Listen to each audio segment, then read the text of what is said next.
Hello and thank you for joining me. Today we'll be looking at the A1.7 Vinter from Solar Guitars. We'll be taking an in-depth look at what this guitar has to offer, but first things first, let's hear how it sounds in the mix.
So I hope you like that metal riff salad, because if there's one target audience for this guitar and for solar guitars in general, it's metalheads.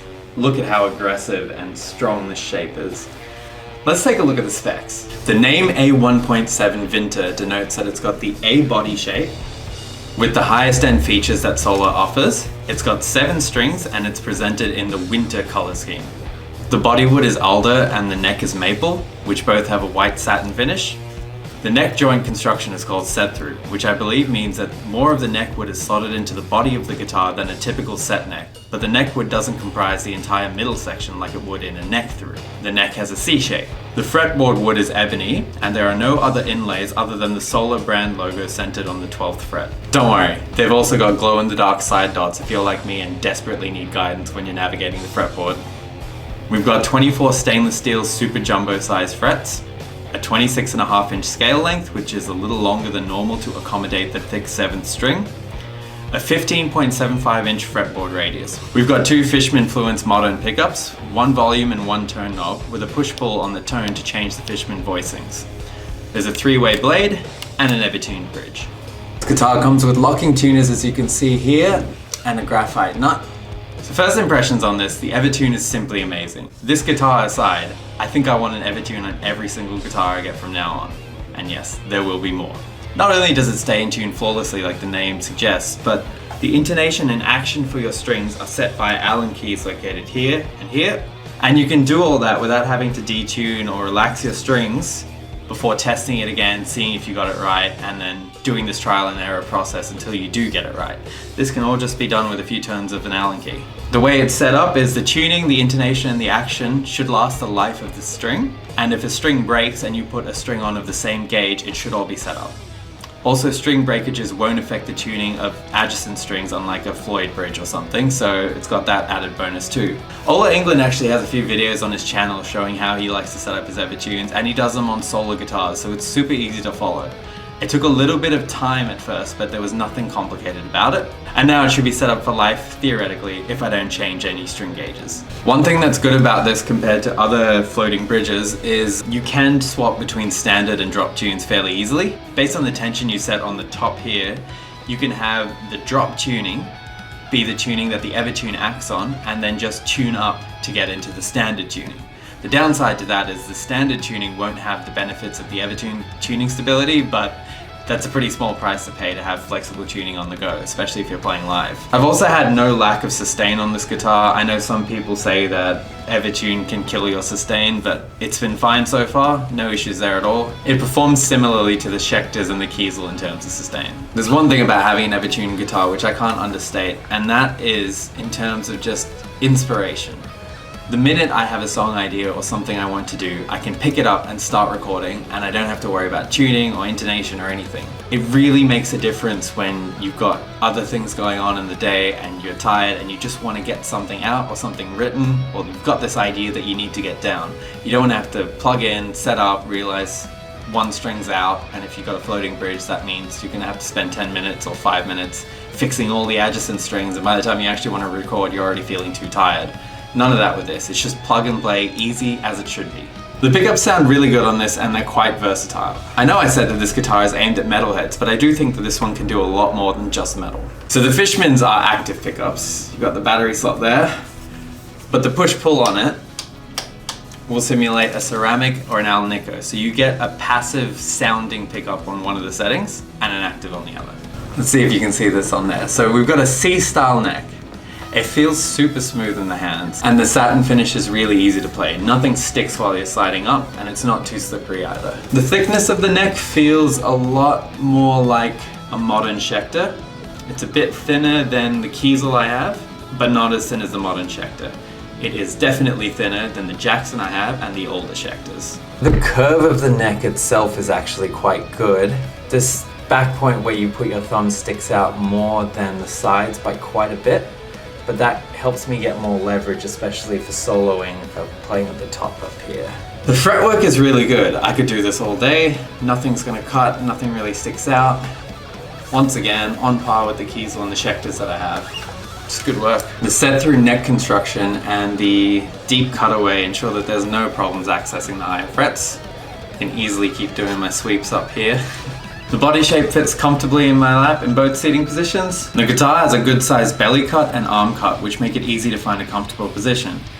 The arm cut ensures that you don't get any fatigue or pinching if you rest your forearm on the back of the body, and the belly cut lets you keep your guitar as close as you'd like, which is especially helpful if you, like me, have also let yourself go a little bit. One important factor for me is the placement of the volume knob. There's nothing worse than getting really into a song, jamming away, and all the while every hand motion is cutting back the volume. I've had to reshoot covers and videos because of this. Fortunately, the placement is out of the way of my playing hand. Your mileage may vary, I suppose, and it may have been a better idea for them to put the knob further back or even swap it with a tone knob, but for me there's no issue. The paint finish on this one's really good. The paint all seems even and there's no blemishes that I could see, and I went over it pretty damn thoroughly. Supposedly Evertune is meant to make the guitar heavier, but this is damn light. The guitar is also by far the lightest one in my collection. I mean, take this with a grain of salt, but my home scale says this is 3.8 kilos for the entire guitar. Let's see how it goes in terms of neck dive. Okay, I'm gonna let go. It's fine. No issues here. And I'm not using a particularly good strap or anything. It's some cheap Dunlop one I got like 13 years ago and it's just on its last legs for sure.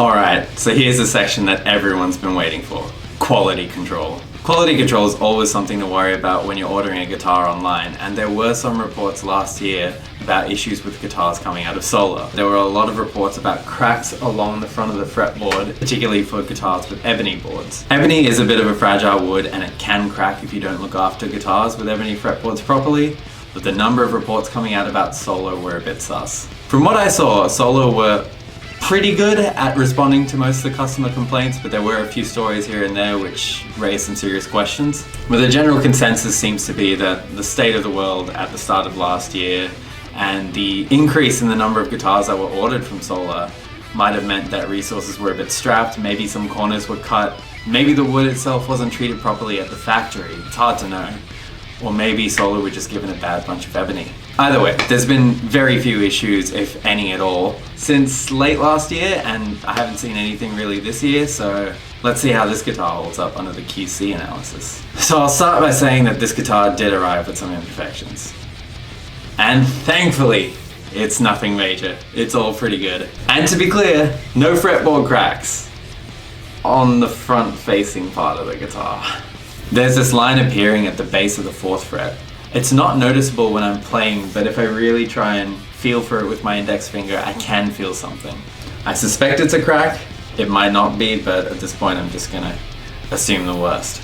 The next issue is with the tone knob. That's the one with the push-pull feature for the different Fishman voicings. The knob was a little loose the day I unboxed it, but after another day or so, it was separating from the washer and pot inside. The entire thing would wobble and would feel really insecure, and sometimes I wouldn't be sure if it was changing the voicings when I pulled and pushed it back in. Anyway, it took like 2 minutes with an Allen key to just take the knob off, tighten the washer inside, put it all back into place, and then reattach the tone knob, and it's working fine now. So, really minor issue. I don't even know why it came up, if it was just a quick job done to get the guitar out, but it's fine now. Very last issue that came with this guitar.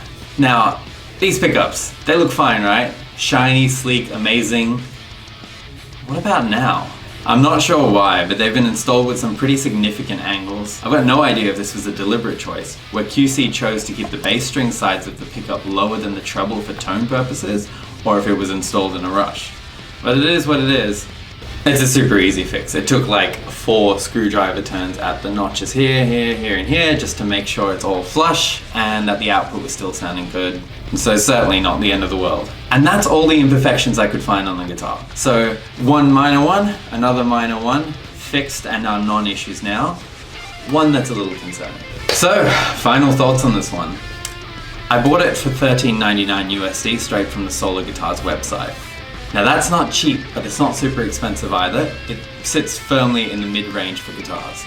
But when you think about what it offers, it's got the Evertune and the Fishman Fluence, which the Evertune's about 300 USD, and the Fishmans are about 350, 370, we'll just say 350. So you're actually paying about $750 USD for this guitar itself, and then you get the Fishmans and the Evertunes at cost price as you would buy them yourself, but it's installed for free. Now the Solar A2 series have cheaper options on them. They don't have Fishmans or Evertunes, they've just got hip-shot fixed bridges, I think. They run for about $700 anyway. So you're paying for an A2 model, you're getting the Fishman Fluence and the Evertune at retail price on top of that, so you could do that mod yourself, but it's installed for free, which is a plus. And the other thing about the A2s is they don't have stainless steel frets, so that's another free upgrade. So all in all, I think you could do worse in terms of value. I think it's pretty good overall, and I think it's a really good way to get the modern sort of trendy features that guitar players are using, especially in metal right now, for an affordable price. You don't have to go Mayonnaise or Skirvison or something super custom and expensive.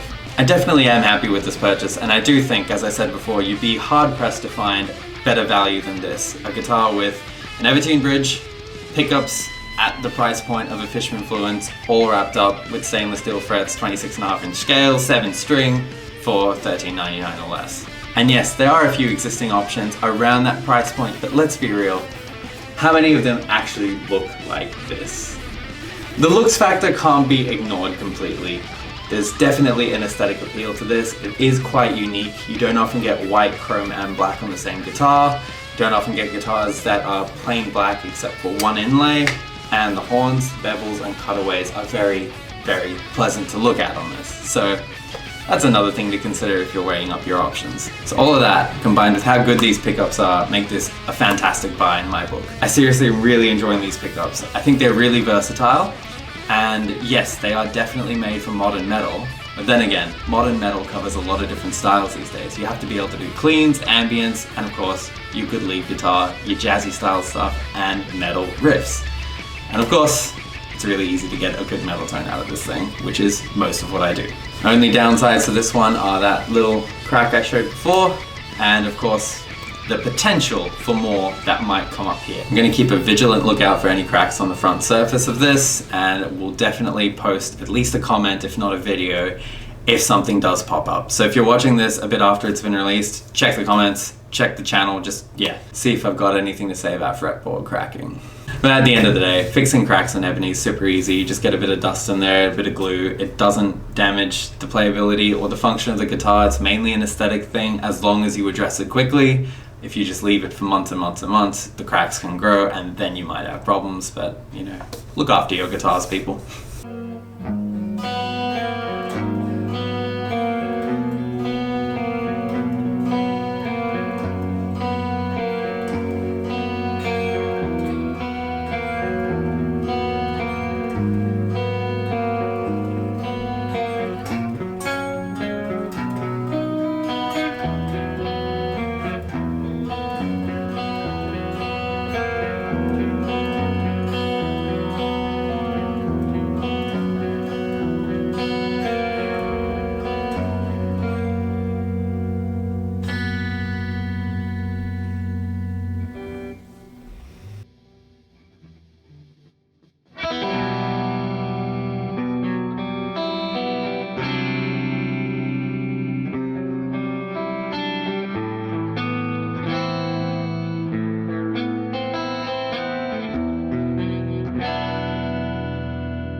Well, that's it from me today.